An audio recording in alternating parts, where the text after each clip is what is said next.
En la actualidad, ¿qué críticas se han hecho a la teoría de Freud sobre la interpretación de los sueños, Montserrat? Bueno, básicamente el problema que siempre ha tenido el psicoanálisis, aparte del tema de la interpretación de los sueños, es que todas estas estructuras y todos estos procesos que se describen no pueden ser demostrados en términos de estructuras, funciones, no hay ubicaciones cerebrales, no hay forma de demostrar que existen las instancias que Freud descubrió en su teoría, o que, perdón, no descubrió, describió en su teoría. Ajá. Entonces, no hay forma de demostrar, inclusive, que alguna de esas teorías se aplique a un número determinado de pacientes. O sea, estadísticamente hablando, que tú digas, ay, es que este determinado número de personas que soñó que fallecían, ¿no? Sus mamás, quiere decir que en realidad ellos no las aman, ¿no? Es decir, ¿no? O este determinado número de personas, según Freud, que soñaron con agua, en realidad ellos están pensando en el vientre materno. O sea, no hay forma de demostrar eso. De hecho, Freud tuvo ese problema mucho, muy al principio, como de hablar de casos particulares, de los pacientes que él tuvo, de las personas que él atendió o que otros colegas atendieron porque se escribían cartas entre ellos. Ese es el problema, es que no hay forma de demostrar gran parte de la teoría de él, ¿no? También otra de las cosas que ponen mucho, o sea, otros psicólogos que han estudiado el psicoanálisis o algunos psiquiatras, por ejemplo, en Estados Unidos que han estudiado el psicoanálisis, consideran que Freud eh, manipula intelectualmente con su misma teoría, manipula intelectualmente otras teorías de otros autores, ¿no? Es lo que se Y las, dice. ¿no? O sea, las aplica para sí mismo o las aplica para sus pacientes en particular. Entonces, de pronto se vuelve, o sea, esta es la parte de la controversia y por supuesto que lo que más puede en el psicoanálisis es cuando alguien dice, bueno, pero es que el psicoanálisis no tiene fundamento científico, ¿no? O sea, no tiene un método científico como lo tendría la psicología experimental o la psicología, no sé, la cognitivo-conductual, ¿no? O hay por ahí una vertiente sistémica humanista que pues, es un poquito más de métodos y una metodología de aplicación de test, aplicación de pruebas. Entonces, la gente hace una crítica muy fuerte del psicoanálisis hoy en día, ¿no? Sin embargo, hay Sí.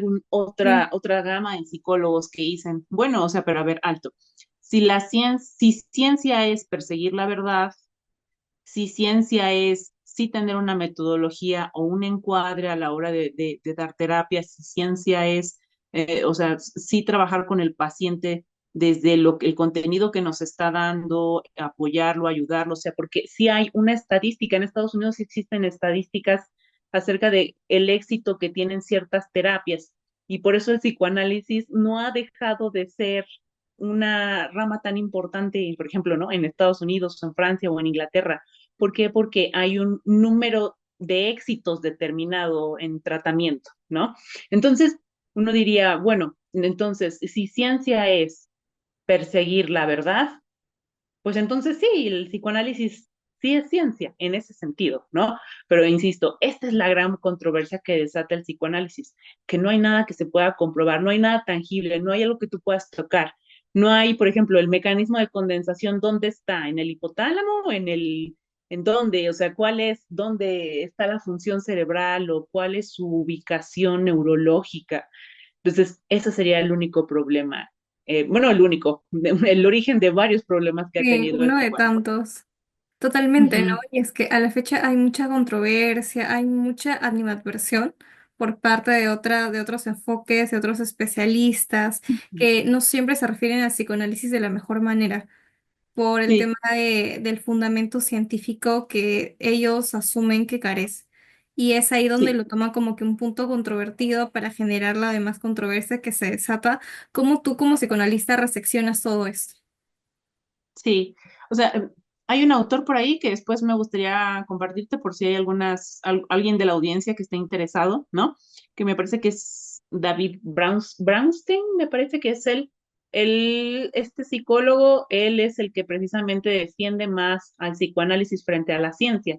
diciendo, bueno, a ver, o sea, de hecho Freud intentó que todo fuera lo más científico posible al principio, porque él es médico, ajá, él es neurólogo, entonces, por supuesto que lo intentó a más no poder, intentó darle un fundamento científico a cada cosa que él hacía, hasta que se dio cuenta de que no podía seguirlo haciendo, porque las instancias que él describía eran más teóricas que físicas, ajá, pero de todas formas seguían funcionando y siguen funcionando porque después de todo hubo muchos otros psicoanalistas que, como ya hablamos, ¿no? Klein, por ahí Winnicott, ¿no?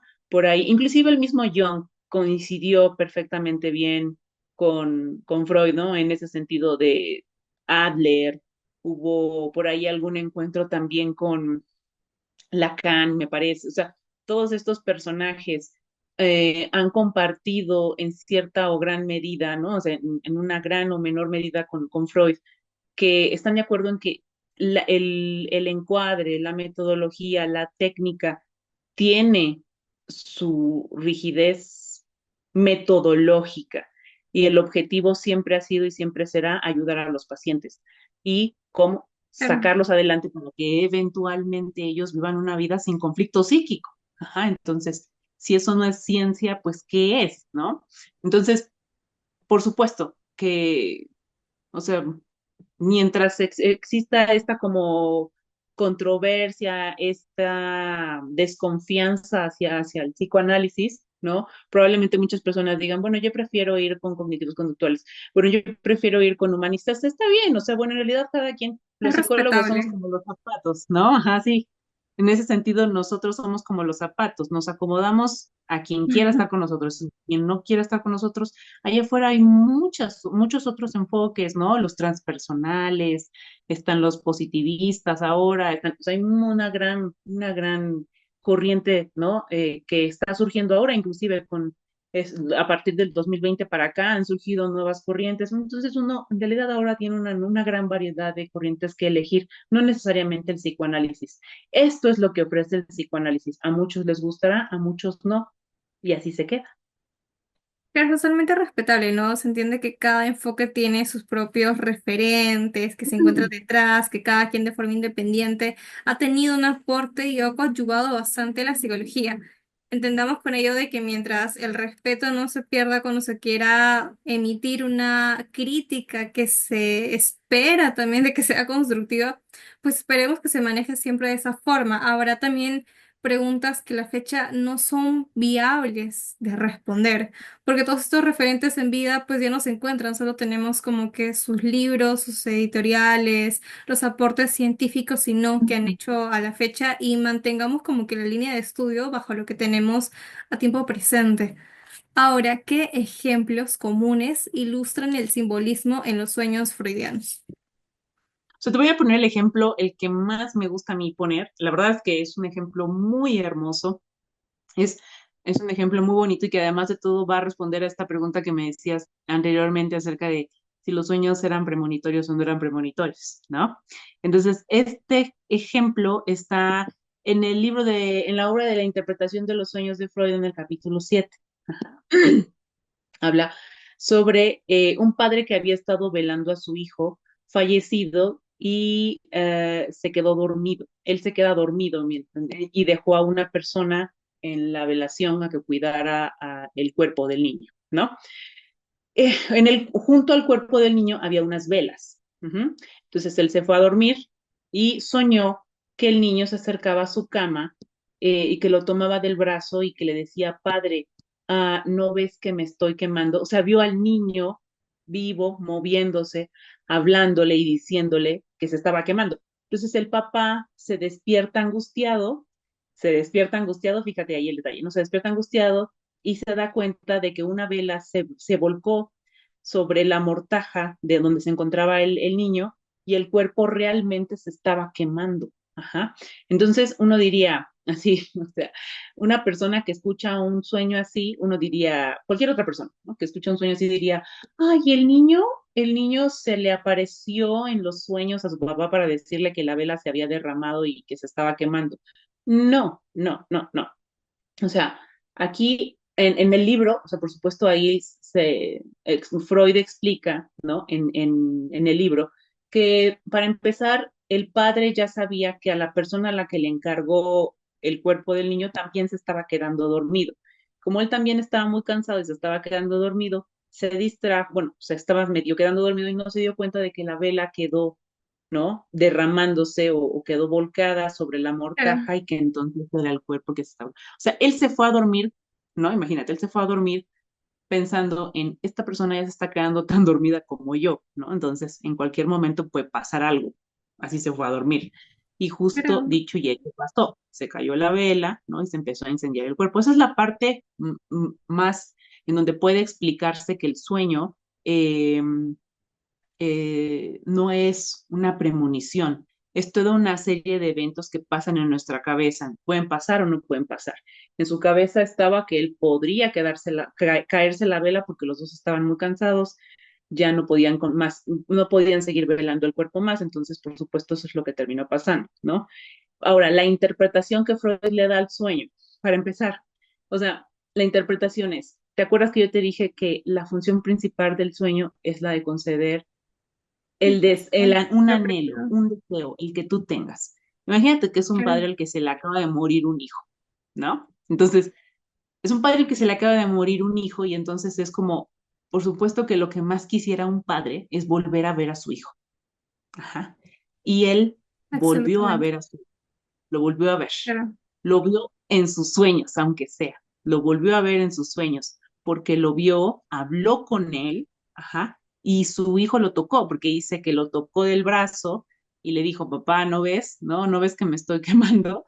Entonces, él se despierta angustiado, bueno, y el sueño además de todo, porque además eso también viene especificado en el libro, que gracias a ese sueño él pudo descansar un poco más, ajá, o sea, él pudo, cumplió también la función, cumplió la función de que el sueño se prolongara. Son dos cosas que se cumplieron. Entonces ahí vemos el significado. Es como el helado el sueño que te conté del helado, ¿no? Un niño se va a ir a dormir, ¿no? Y tenía muchas ganas de comerse un helado de vainilla. Entonces, el niño se va a dormir y va a soñar que se come su helado de vainilla. Así de simple y sencillo es el sueño. En el caso de los niños. En el caso del papá es su anhelo más grande era el de volver a ver a su hijo. Ajá. Entonces, ¿qué pasó? Volvió a ver a su hijo. Ya no vivo, pero aunque sea lo pudo ver claro. en su sueño. Ujú. En los Entonces, sueños hay muchos ese es simbolismos, ¿no? sí, sí, o sea, ya después uno entiende, o sea, de verdad, hay, o sea, todo el libro de la interpretación de los sueños y más adelante la teoría que tuvo Freud, la segunda tópica que él tuvo, en donde ya incluye los elementos del yo, del ello y del super yo, él entonces ya le da el plus al tema de la interpretación de los sueños. Entonces, en realidad esta situación nunca acaba y por eso Freud dice que o sea, que un solo sueño puede tener varias interpretaciones. Ajá. Yo te acabo de dar en ese momento la que él pensó cuando él escribió la interpretación de los sueños. Ujú. Pero más adelante, acuérdate que Freud decía una cosa y luego después decía otra y luego se Lo desdecía y luego regresaba replanteaba. a lo mismo, porque él volvía a pensar las cosas una y otra vez. Entonces, yo te estoy dando ahorita tan solo la que él puso en el libro de interpretación de los sueños, aunque él ya más adelante habla de otras interpretaciones. ¿Ok? Claro, también tenemos en ese sentido a Brownstein y él tenía como que ese pensamiento de que el sueño es la alucinación del goce. ¿Consideras que esta conceptualización es la mejor? Sí, o sea, em, del goce en el sentido de que nos produce placer, ajá, y de que nos produce también angustia, pues sí, podría decirse que sí. Recordemos que el sueño tiene muchos significados y que el sueño proviene del inconsciente Claro, y que del sí. inconsciente están estos anhelos y que algunos deseos y anhelos que están allí no son muy agradables y hay otros que sí son agradables, pero cuando menos lo que más prolifera, ¿no? Por eso me parece perfecto el ejemplo, no sé si tú pones psicoanálisis en Google Imágenes, ¿no? pones psicoanálisis y sale un iceberg. Siempre, no sé por qué, sale un Claro, iceberg, de las como dimensiones. Sí. la representación del consciente, del inconsciente y del preconsciente. Ujú. Y Entonces, el simultáneamente del inconsciente, yo, super yo, ello. ajá, pero eso ya es más adelante, ¿no? En términos de inconsciente, preconsciente y consciente, el inconsciente sería todo eso que está abajo del agua y que no podemos ver. Ajá. Entonces, en términos de qué contiene un sueño, un proceso alucinatorio que contiene elementos como deseos, pensamientos, sentimientos, anhelos, impulsos indeseables, ¿no? Cosas que verdaderamente uno nunca quisiera jamás mencionar, están ahí, en ese iceberg, en esa parte oculto, sumergido. Entonces sí, sí, cuando él menciona algo acerca del goce, hace alusión a esa parte, a esos impulsos que están allí, negativos, positivos o de todo lo que sea que esté ahí. Claro, y cuando quieres como emitir un juicio de valor tan solo para saber si es que lo que has soñado es correcto o no es correcto, porque a veces te angustias por el material onírico que has Ujú, generado y con eso has despertado, creo que libre de generarnos uno mismo una autocrítica, hay que ponerlo bajo análisis. El descubrir, el entendernos más, el dar cabida al autoconocimiento, a una introspección genérica y no poner etiquetas, sino en base a ello, a lo que el analista nos sugiera realizar. También no circunscribirnos como en una jaula de que, porque lo que sueño ahora puede ser totalmente adverso a lo que sueñe mañana. Y ujú, incluso hay personas que indican de que no sueñan todos los días y que cuando lo hacen tienen pesadillas. ujú. ¿Cómo tú Ah, podrías tranquilizar a esta persona? eh, mm, bueno, el psicoanálisis tiene la particularidad de que a veces cuando estás sumergiéndote tú con el paciente y el paciente tiene pesadillas, ¿no? Y tiene angustia, a veces sumergirse en el inconsciente implica que puede ser, ¿no? Puede ser que se angustie todavía más de descubrir todo lo que hay oculto, sí. Pero, Am, entonces, en ese sentido, yo creo que más bien cuando vamos a un análisis, tenemos que ir con apertura, con la capacidad de escuchar todo lo que el analista nos va a decir y que todo lo que el analista nos va a decir nos lo dice con el objetivo de que algo cambie, de que exista un cambio, ajá, un cambio interno, una modificación y que en relación a esa modificación muchas cosas van a pasar y puede ser que nos sintamos más angustiados o puede ser que nos sintamos aliviados, puede ser.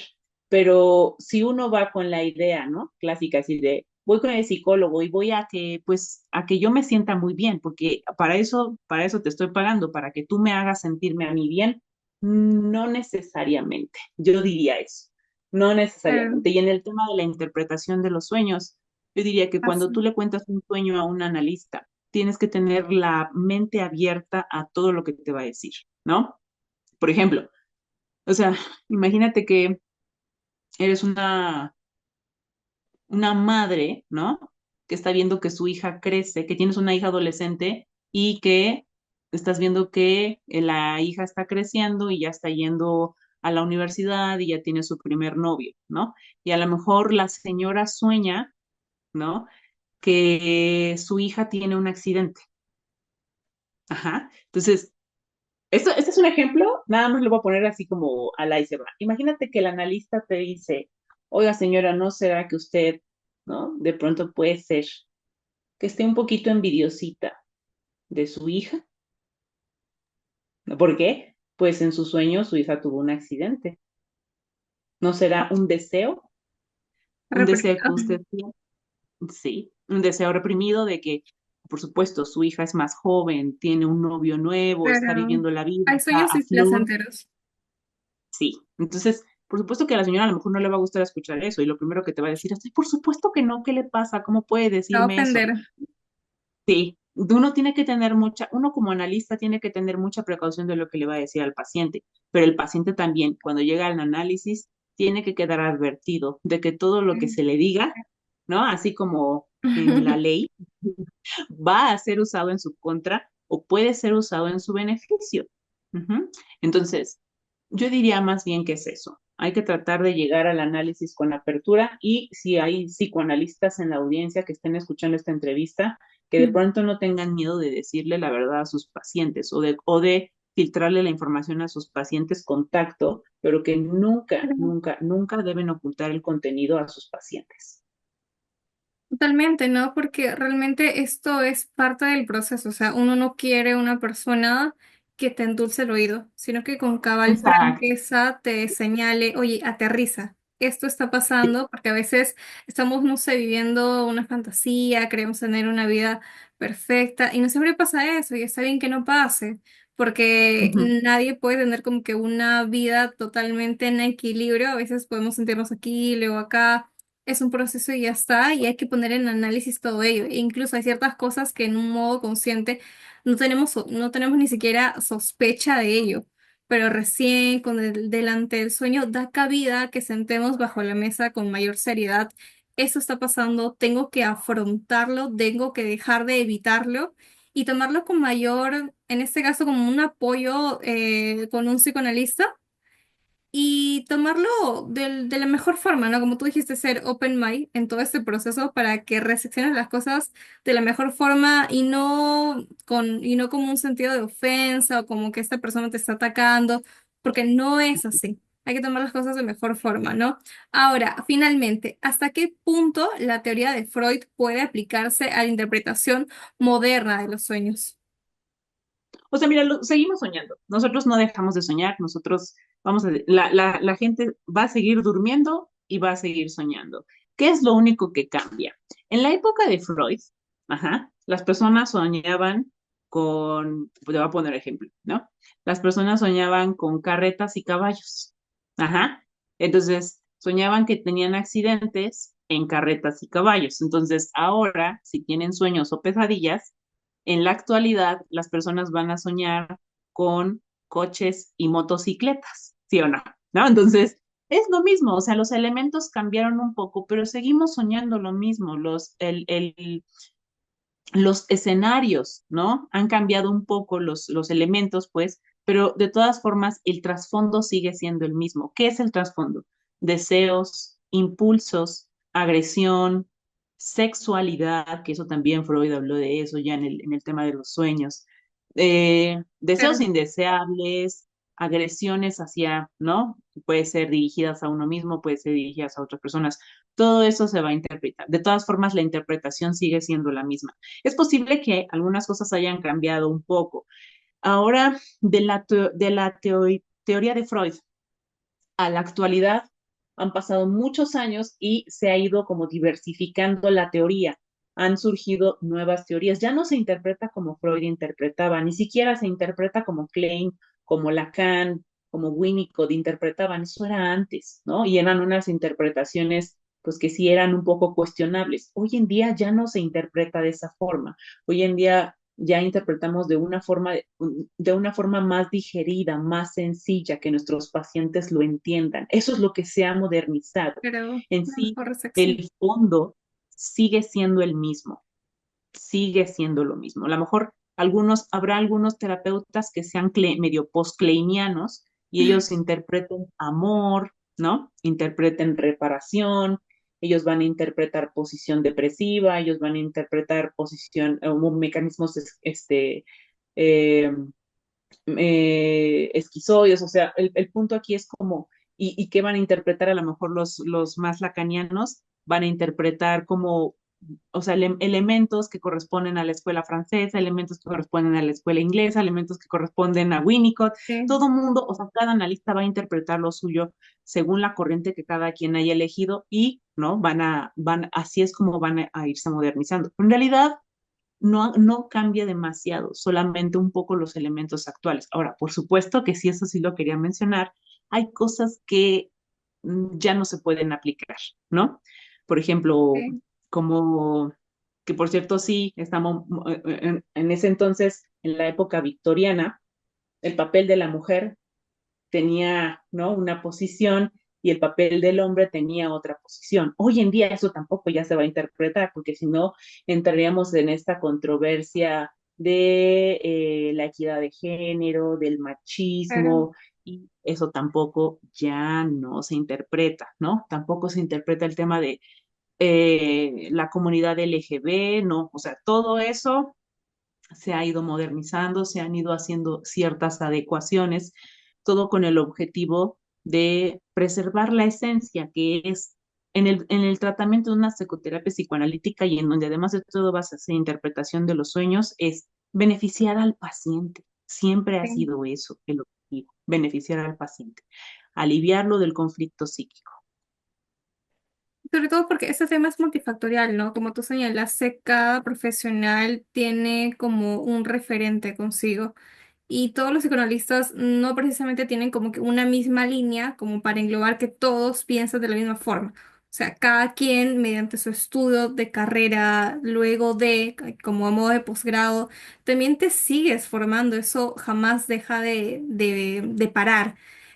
Ujú, Entonces, el estudio, así como sigue, también incluso tu perspectiva puede cambiar. Has iniciado con la carrera bajo un concepto y luego vas cambiando y eso está bien, es parte de la formación y ya está. Ahora, el tipo de psicoanálisis que quieras entrar a tallar en tu consultorio, pues eso ya es como discrecionalidad del profesional, cada quien lo decide. Y mientras se mantenga la línea de tu enfoque, creo que es respetable. Y tomar en cuenta nuevamente que una persona en calidad de paciente tiene que tener como que mucho, ser muy open mind, tener una mente muy abierta para que pueda reseccionar de la mejor forma lo que te van a decir en consulta y trabajar a raíz de ello, no tomarlo de un sentido tan directo porque el profesional va a mantener todo el tiempo esta línea, no con un tema personal porque realmente no lo hay. Montserrat, también me gustaría que nos indiques un mensaje final a modo de quizás de reflexión, de una conclusión que quieras que tomamos en cuenta. ujú. O sea, en la interpretación de los sueños, se nos va desde un punto de vista freudiano, revela asuntos personales internos muy ah, ocultos, cosas que no le diríamos, por ejemplo, no es una charla, nuestros deseos, nuestros impulsos no serían como el tópico de una charla con unas amigas en un cafecito, ¿me entiendes? Porque sean unas cosas verdaderamente perturbadoras en cuanto a deseos. Hay alguna vez en algún congreso, me acuerdo de psicoanálisis al que asistí, me acuerdo que había un psicoanalista en donde nos hizo una pregunta a todos, así como de, ¿ustedes saben cuáles son realmente sus verdaderos deseos? ¿Ustedes saben realmente, esa es la pregunta, realmente cuáles son sus verdaderos deseos? Entonces, si tú vas a una terapia psicoanalítica o vas a un análisis más ortodoxo, freudiano, kleiniano, lacaniano, winnicottiano, vas, ¿no? Y te enfrentas con tus verdaderos deseos con ayuda de un analista, puede ser que no te guste, puede ser que Claro. no te guste, pero que te va a ayudar, porque vas Eso, a ¿no? cambiar. Ese es el objetivo de la terapia, el cambio el cambio a mejorar, a que la persona modifique la actitud que tiene no sé, hacia sus hijos, hacia su esposa, hacia su trabajo, hacia la forma de ver la vida. Eso sí va a pasar. Con una sola interpretación, ¿no? Por ejemplo, sueños diurnos o sueños nocturnos, no importa. Hay muchas cosas en las que te quedas pensando en el análisis. Entonces, yo la invitación la haría a las personas que quieran explorar este enfoque. El enfoque psicoanalítico es un enfoque muy, pero muy honesto, brutalmente honesto. Y quien quiera tener una psicoterapia psicoanalítica queda abierto a cualquier interpretación que el analista haga, nos guste o no. No va con un analista cualquiera, como tú dijiste, para endulzarnos el oído. Si quieren buscar a alguien que les endulce el oído, no va a ser un psicoanalista. Mejor búsquense otro de otro enfoque, del que ustedes gusten y manden, pero no va a ser un psicoanalista. Ujú. Uno verdadero, porque sí sé que hay psicoanalistas Claro, de también. dudosa formación profesional. Sí. Sí, no, hay que decirlo, es la verdad. Pero bueno, en definitiva, esa experiencia ha sido más que grata, Monserrat, tenerte en este caso por tercera vez en este podcast. Siempre es agradable saber de ti y en este caso hemos abordado un tema bastante interesante porque tan solo estamos a pocos días de conmemorar el Día Mundial del Psicoanálisis. Me gustaría también como parte final que nos compartas sus redes sociales para que la persona que ahora nos esté viendo te pueda ubicar con mayor facilidad. Ok, sí, mira, en todas mis redes, en todas estoy como un terapeuta a tu alcance, tanto en Facebook como en TikTok, como en Instagram, como en YouTube y también en Threads. Genial. Si alguna persona se anima por ser parte, en este caso, de un paciente tuyo, ¿no te ubicamos siempre por las redes sociales o hay una línea referencial para acudir a ti? Sí, pues pueden buscarme en Doctorela, aunque Doctorela los va a redirigir de todas formas a redes sociales. Y en Doctorela nada más van a ver opiniones, si es lo que gustan ver. Y en redes sociales es la forma directa a través de la cual pueden contactarme para agendar cita. Genial, maravilloso entonces. Bien, de esta forma nos despedimos hasta una nueva oportunidad, Montserrat. Bueno, cuídate mucho.